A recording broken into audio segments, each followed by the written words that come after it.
2, 1. Bueno, pues buenos días, estamos aquí con Noé Bárcenas, quien nos va a platicar acerca del Premio Nobel de Física que se otorgó en este año.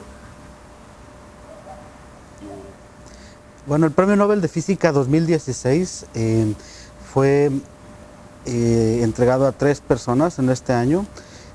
Una mitad a David Toules y la otra mitad a Halden y Kosterlitz. Cada uno de ellos tiene, por así decirlo, un medio del medio premio de Nobel, es decir, un cuarto, cada uno de los dos que dijimos, y David Toules la mitad. Y de acuerdo a la página del Premio Nobel, el galardón se otorga este año por descubrimientos fundamentales relacionados con las transiciones de fase topológica de la materia. ¿Qué son las transiciones de fase topológica? La materia tiene distintos estados de organización. Los estados clásicos que conocemos son el sólido, el líquido, el gaseoso. A este se suman algunos estados como los plasmas, que se producen al tener una carga eléctrica muy fuerte en algún gas. Y finalmente hay otra serie de estados no clásicos de la materia que ocurren de manera especial cuando se mantienen algunos materiales a muy bajas temperaturas. Los ejemplos clásicos, por ejemplo, el helio al enfriarse muy cerca del punto de 0 Kelvin, se vuelve lo que se llama un superfluido. Y en el caso de las transiciones de fase topológica, estos cambios de la materia de organizarse fundamentalmente ocurren en semiconductores bajo temperaturas también muy bajas, que tienen una estructura cristalina y a las cuales se les aplica un campo magnético al mismo tiempo que una corriente en un filamento que se supone de dimensión 2. Las transiciones de fase fueron experimentalmente observadas y es una historia que viene desde la física clásica a través de una diferencia de voltaje que aparecía en un conductor primero, sujeto a un campo magnético perpendicular a una corriente eléctrica que tenía el conductor. Y a esto se le conoce como el efecto de Hall. Diversos semiconductores, cuando son sometidos a temperaturas bajísimas, tienen un fenómeno de reorganización fundamental y es lo que se conoce como la transición topológica de fase. En el marco experimental esto se midió a través de una cierta discontinuidad en la variación de la diferencia de voltaje que aparecía en el semiconductor sujeto a este campo magnético al aumentar la fuerza. Y varios fenómenos aparecieron. El primero de ellos es que al cruzar ciertos umbrales, la conductancia daba saltos, es decir, no variaba de manera continua en vecindades de esos umbrales. Y en otro sentido tomaba unos múltiplos enteros de una cantidad fundamental, la carga de un protón al cuadrado entre la constante de Planck. Y el explicar este fenómeno por medio de métodos topológicos, fundamentalmente de la geometría diferencial, en el sentido de clases de Cham, fue el origen de los descubrimientos de David Toules y una serie de colaboradores. En términos modernos, a lo largo de los años 80 y 90, este fenómeno motivó mucho interés desde el punto de vista de la matemática pura y se convirtió en uno de los ejemplos más clásicos del uso de la geometría no conmutativa en el sentido de Alan Kohn. Diversos colaboradores alrededor de Jean-Paul Bélisard se dieron a la tarea de determinar las matemáticas necesarias para expresar físicamente estos dos fenómenos de la inductancia que ocurrían. Primero, los saltos discontinuos, el hecho de que tomaban múltiplos enteros de la cantidad fundamental, y la respuesta involucró dos conceptos fundamentales de la geometría no conmutativa de Alan Kohn. Primero, la noción de toro no conmutativo, que es uno de los ejemplos más clásicos de espacios sin puntos en la geometría no conmutativa de Alan Kohn. Y el segundo, lo que Kohn en su libro fundamental acerca del tema, Non-Commutative Geometry, llama el cálculo cuántico, que es la teoría de operadores elípticos sobre toros no conmutativos.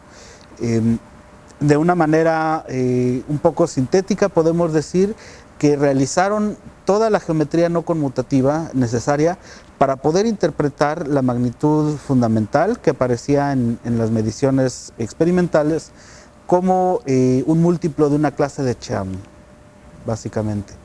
En el caso más sencillo, en el caso en que se reduce a un espacio conmutativo, es la clase de Chern de un haz complejo de dimensión 1 sobre el toro. Y en un caso más general es una generalización que correspondería a considerar un haz vectorial sobre un espacio no conmutativo, un espacio sin puntos. Y de ese modo tenemos en el efecto cuántico de Hall y en su formulación matemática una interacción muy rica de métodos del análisis y de la geometría, al mismo tiempo que una explicación física de un fenómeno fundamentalmente cuántico. Ok, oye, y un par de preguntas así para nuestro público un poco más matemático. Mencionaste clases de Chern y geometría no conmutativa. ¿Nos podrías platicar brevemente así para motivar a la gente que escuche la entrevista un poco de estas ideas? Sí, es una idea crucial.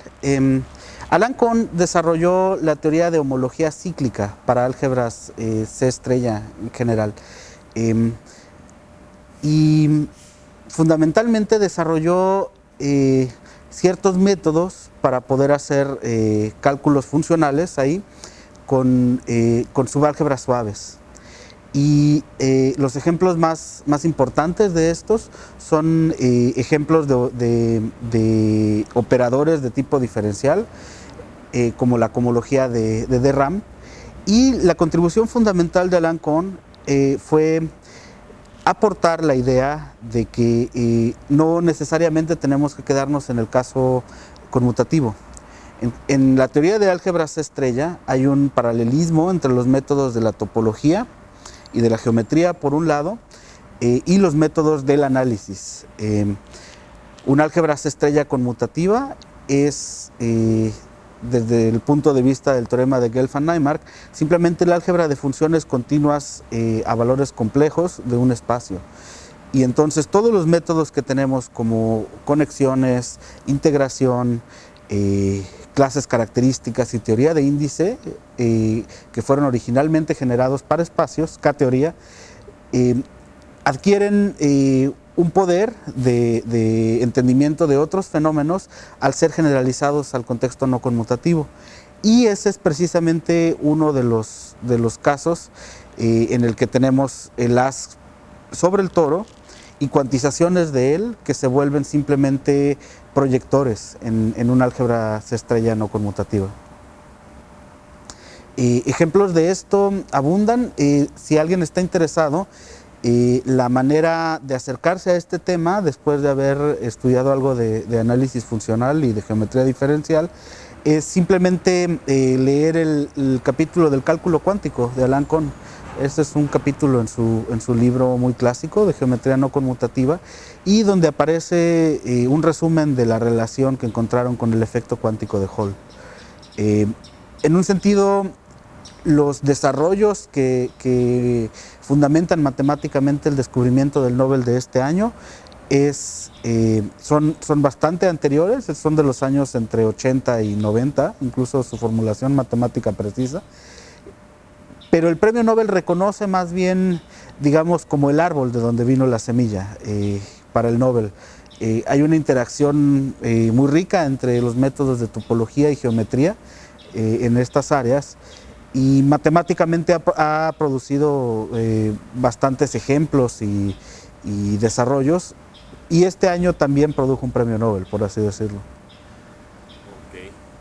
Bueno, pues queremos decirles que próximamente tendremos la presencia de Noé en la facultad y nos va a dar una plática más detallada sobre todo este asunto del Premio Nobel de Física y su relación con las matemáticas.